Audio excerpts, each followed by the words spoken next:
From the studios of Tucson Business RadioX, recorded in the Stewart Title corporate offices on Broadway, you are now listening to The Mark Bishop Show. And now here's your host, Mark Bishop.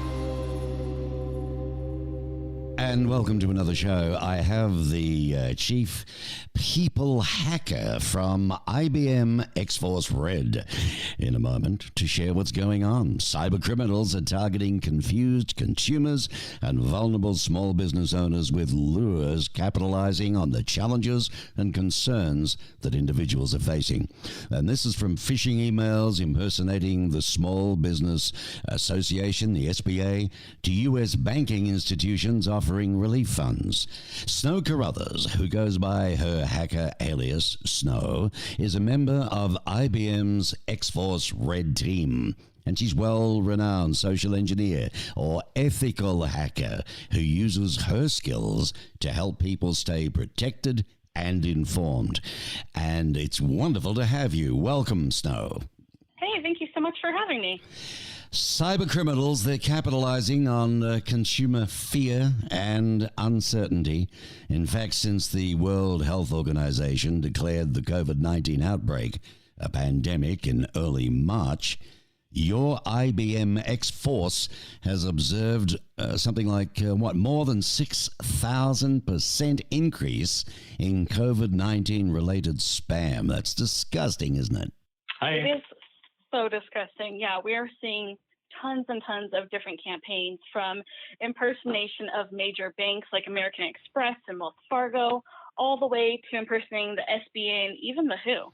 How can consumers and business owners stay alert, Snow, and safe, do you think, from hackers during this particular time that we're going through? So there's a handful of red flags that I like to tell people to be on the alert for.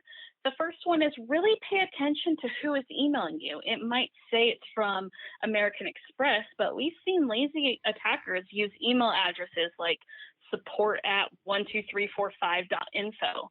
But on the flip side of that, we've also seen some pretty sophisticated attackers impersonate legitimate email addresses like the SBA.org. Attackers can also spoof their phone number, so they could call with their phone number anything they want it to display, whether it's your IT department or your bank. Two other things I like to tell people to look out for. The next one is fraud speak, and that's really where the email looks as if it was written with English as a second language or might have words that don't exactly make sense. And the last one, it's pretty important, is attackers love to use a sense of urgency. So they might use phrases with deadlines such as, "You must complete this within the next 48 hours. When the IBM Security and Morning Consult conducted the 2020 Consumer and Small Business COVID-19 Awareness Study, that was designed to better understand how effective phishing attempts exploited the global health crisis could be. The survey revealed respondents' lack of understanding in regard to the legitimate channels the government institutions use to communicate with constituents, as well as small business owners' uncertainty of the resources made available to them by the government. What are some of the key highlights from the study that you can share with us? Absolutely. So one of the things that I found really interesting is 35% of respondents expected to hear from the IRS by email, even though we've had years and years of warning from the IRS, law enforcement agencies, and tons of different organizations saying the IRS is never going to email you. Something else I found interesting is with our survey, we found that 14% of small business owners felt knowledgeable about the process to get the government small relief loan, which leaves a huge percentage of small business owners who don't understand the process. And when we see confusion like that, that's the perfect opportunity for attackers. Yeah, I bet you it is. I think, what was it? Only 14% of small business owners feel knowledgeable. What about stimulus checks and COVID-19 testing? That becomes really like a perfect clickbait too, doesn't it? Absolutely. We've seen campaigns that impersonate the WHO, and some of those campaigns look like emails that say, here's a list of common household cold medications to prevent coronavirus, with an attachment of that list. And Of course, it's not a real attachment. It's some type of malware. And if someone were to download and open that malware, it could install a remote access Trojan or a rat. And those are pretty dangerous because they could do tons of different things, whether it's spy on you while you're on your computer, turn your webcam on, or even see what you're typing. So if you're logging into a bank account, they then have that information. I'm speaking with Snow Carruthers from IBM's X-Force Red team. Ethical scamming, to stop all these boogie people that do nasty things to us. Who are scammers targeting and why? Yeah, so scammers are really creatures of opportunity. And right now, because of everything that's going on, consumers and small business owners are really at target, especially because things are constantly changing, right? New information is being updated about stimulus checks or stay-at-home orders and small business loans.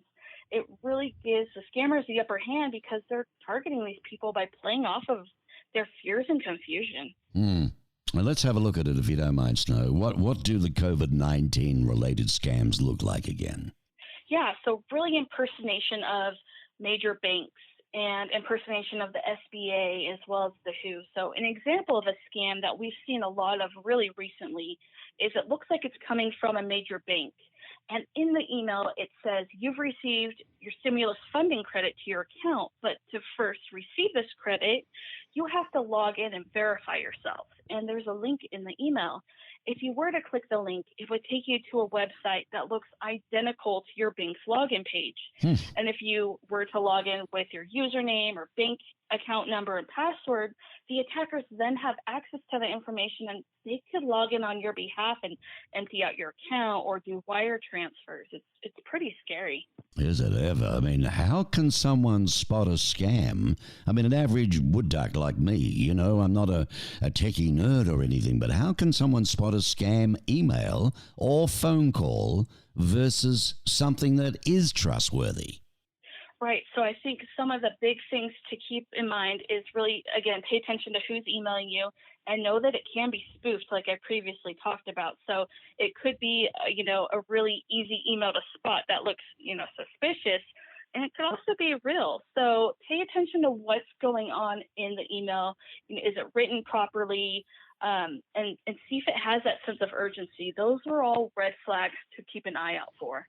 Well, you know your stuff. I mean, companies hire X-Force Red. It sounds like a dramatic name, doesn't it? But I bet you guys have a lot of fun at the same time. But you're all experts, I understand, who really, you have to break into their networks in order to find the security flaws that exist in companies' technology, processes, staff awareness. That'd be an exciting career. It is amazing. I get paid to think and act like a criminal, but the end goal is to keep our clients safe.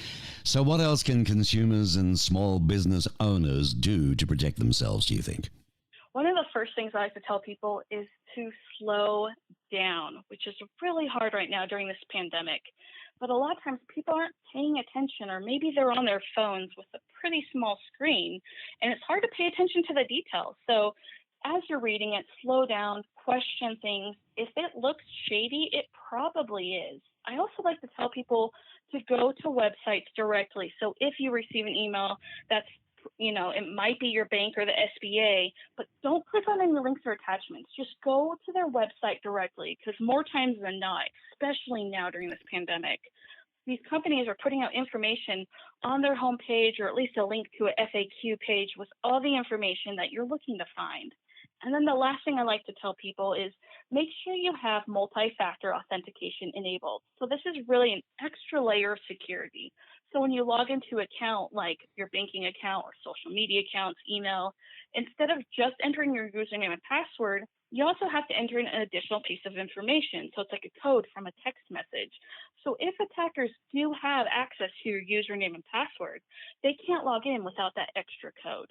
Okay, marvelous. Now, you've told us an awful lot, shared interesting stuff with us. Can my listeners go anywhere to read more or to understand a lot more of this? Do you have a specific site you'd like to mention?